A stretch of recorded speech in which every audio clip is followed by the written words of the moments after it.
Right, hello Internet. This is another installment of the disassembly videos. This is something new.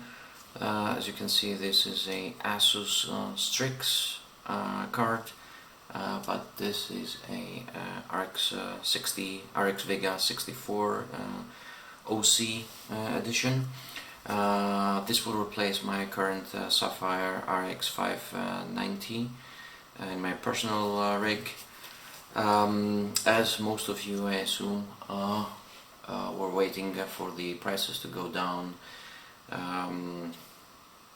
and for us, after so long, to grab a brand new graphics card, but yeah, that never happened. So I purchased this for 250 quid off eBay. Slightly used, as you can see. I think that's the original security mark. So this card has never been opened. I think this is from 2018, if I'm not mistaken. Some RGB lighting, some of you might like. There was the sticker was actually still, the original sticker was still attached here on the side of the RGB.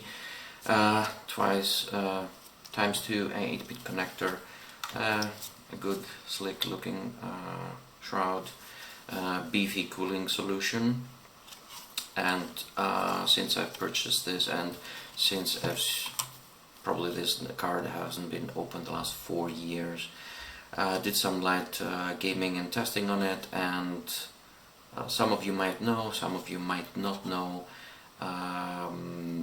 this particular card of series has a thermal throttling issue, and despite the fact that Asus never admitted this officially, the cooling solution on the VRMs is poorly designed.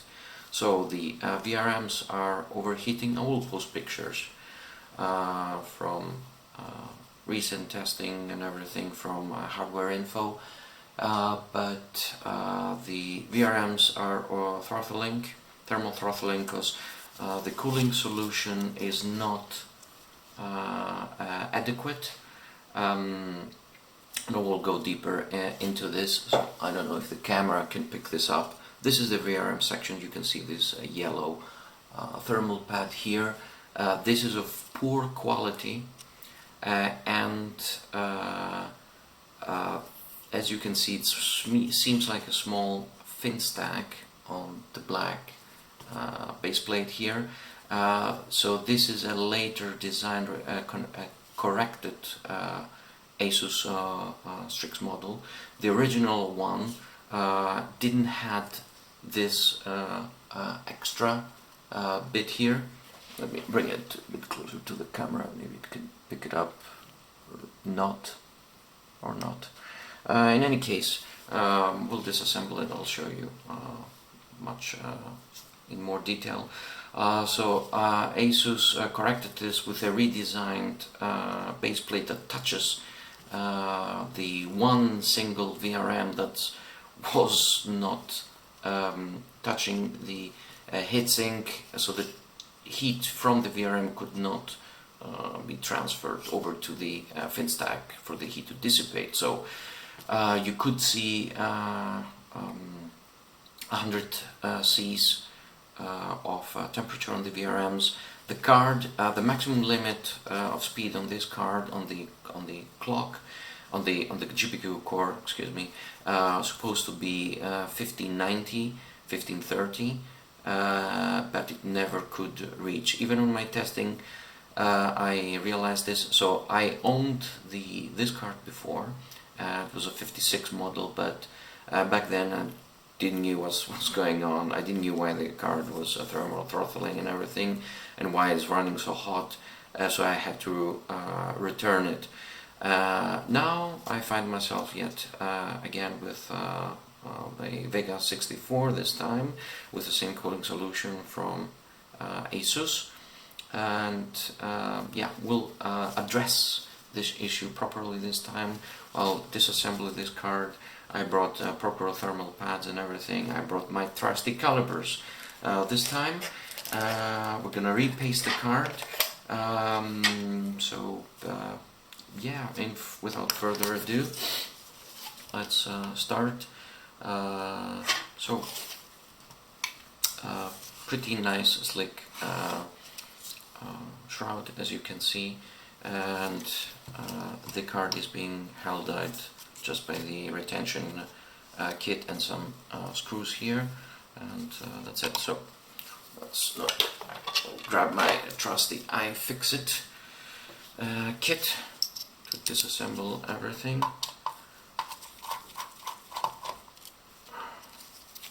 And I'll put this here so I know where the screws are going into on reassembly. And now the retention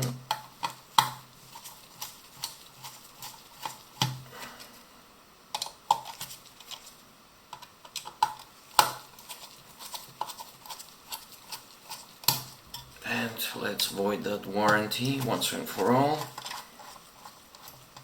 So, retention kit, the card, that should be it. I don't think there are any side screws. The shroud should come off. Yep, there it goes. So this is the first time I've disassembled the card as well. So bear with me. There it is. Now let me unzoom a bit more. Unzoom. Yeah, you can see everything. I'll disconnect the RGB lighting.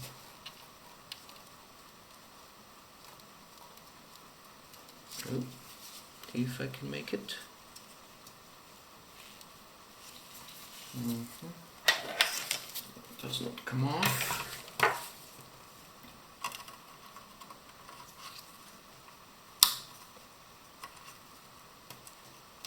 Okay. Despite that it's never been opened, there's not a lot of dust in the card.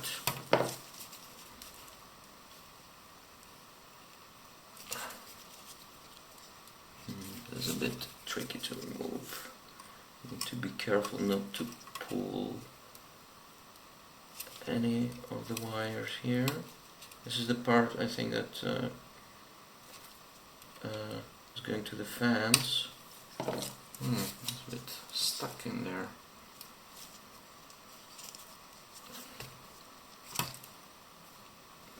Yeah.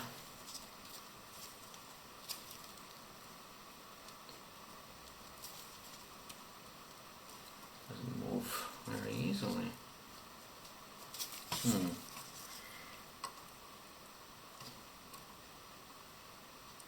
Maybe from there, yeah, it does seem to move if I press it from the inside.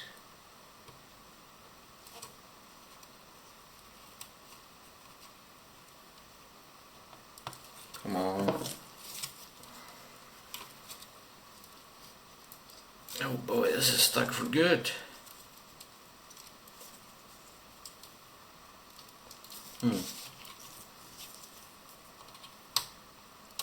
Oh, there we go. Right. Yeah, a bit of dust, but yeah. Anyways, this is the card in all its glory. Pretty beefy cooling solution, as you can see. Nice, clean baseplate touching the GPU core. VRM selection here. But despite how good it looks and everything, it's inefficient at cooling. So let me show you what I mean. So as you can see, this is the revised version of it. So this is the VRM selection. This is all the VRM components giving power to the GPU. As you can see, I will post a video from hardware gamer Nexus that they when they first disassembled the card 4 years ago. This part here was not present. As you can see, there's a really Can the back camera pick it up? Yes, right. So you can see there's this is the last VRM here on this whole row. There's a pad underneath, and it seems like there's a VRM thingy on top of it, dissipating the heat. This, when you see the video from Gamers Nexus, was not present. So this is the low budget solution for Asus. Instead of redesigning the whole plate touching the VRM, they just redesigned the base plate with this added thing to dissipate the heat from this particular VRM to the base plate, but not to this one. Even with this solution, this pad here is of low quality, which is for Asus standards unacceptable. So I'll remove it. Let's measure it.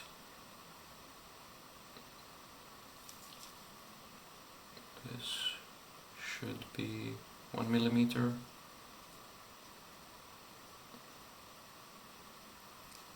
Oh, why it's in inches? Oh, sorry, it's in inches. I was like, those numbers don't add up. Right, so it should be 1.5, 2. So this is a 2 millimeter pad, thermal pad, as you can see, but it's of such low quality, it does not dissipate the heat properly. So I have proper heat pads and everything of good quality from Arctic Cooling. We'll replace that. Yeah, this paste is dry. We'll clean everything. Let's remove the base plate as well, since we're here. Otherwise, the board is pretty solid. It's the same cooling solution for back in the day when Asus was producing the 1080 Ti. Excellent structural hold and all. It seems sufficient, but back in the day when AMD was the poorer child, some things were left unchecked, I guess. So let's remove the base plate slash retention strengthening design here. So this is giving the card structural integrity, and because it's connecting directly with the back plate as well, and provides cooling solutions for the individual VRMs. Because there's no VRM chiplets here, the memory is integrated with the GPU core. This is HBM memory. So yeah, initially when I got this card, obviously, as I said, I knew the thermal throttling issue, so I undervolted the card. I think stock it runs for 1.2 volts, if I'm not mistaken, 1.17, which is high. Same goes for the memory. I've undervolted the card to 1 millivolt, and it ran smoothly with no crashes. I'll try to undervolt it further, but we'll see. So all the screws are out. There are 2 screws here on the side connecting. I'll remove these as well. So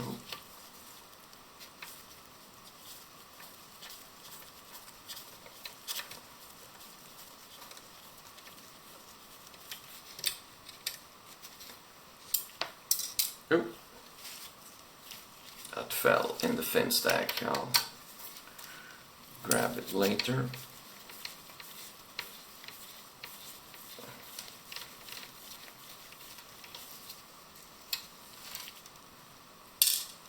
Alright.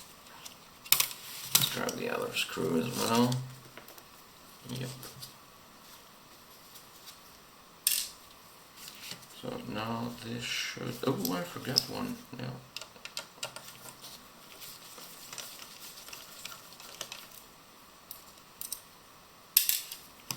So this should come off. No? Surface tension? Oh, no. There is one last screw here on the side. It's all black. I missed it.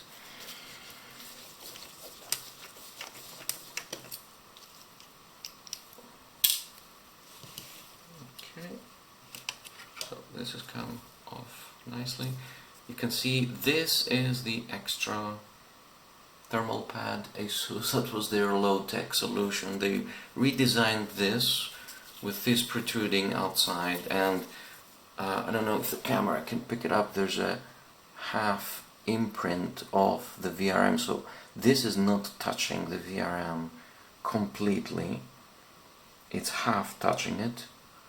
So yeah. Right. This is the card in all its glory. I think the backplate should come off now as well. Is there any? Oh, no. So the backplate is held on to with other batch of screws. For the PCB, there's no retention on this one. So it's just small screws around the GPU die.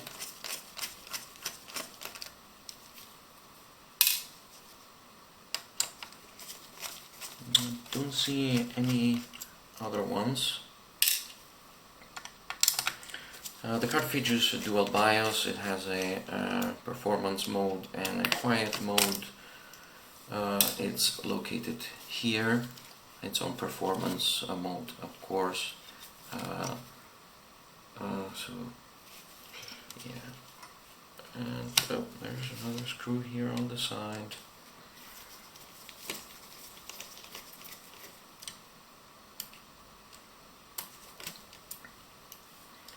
So with this old paste and the bad VRM cooling solution, the GPU core was hitting 80s. The VRMs were hitting well into hundreds. So yeah. Right. So this is the backplate. There's no thermal pads attached, so you can transfer cooling into there. This is just the RGB header. That's a bit tricky.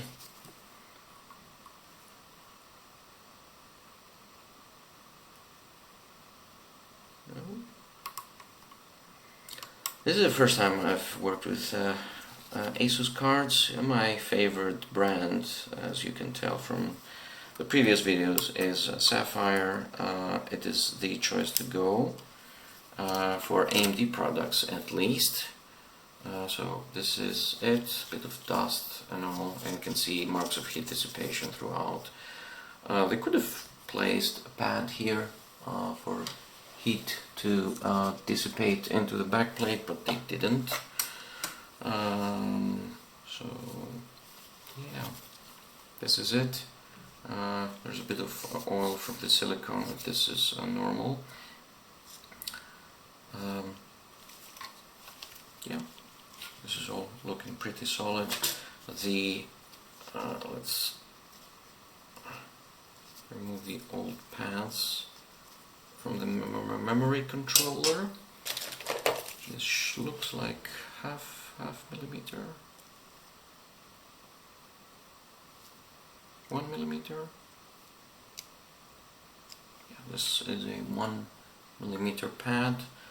1 millimeter should be on the other one as well. So yeah, I will fast forward the rest of this video. There's nothing interesting gonna happen, not anything that you haven't seen before anyways. Yeah, we'll clean the GPU die, apply the GPU die and the VRM's selection.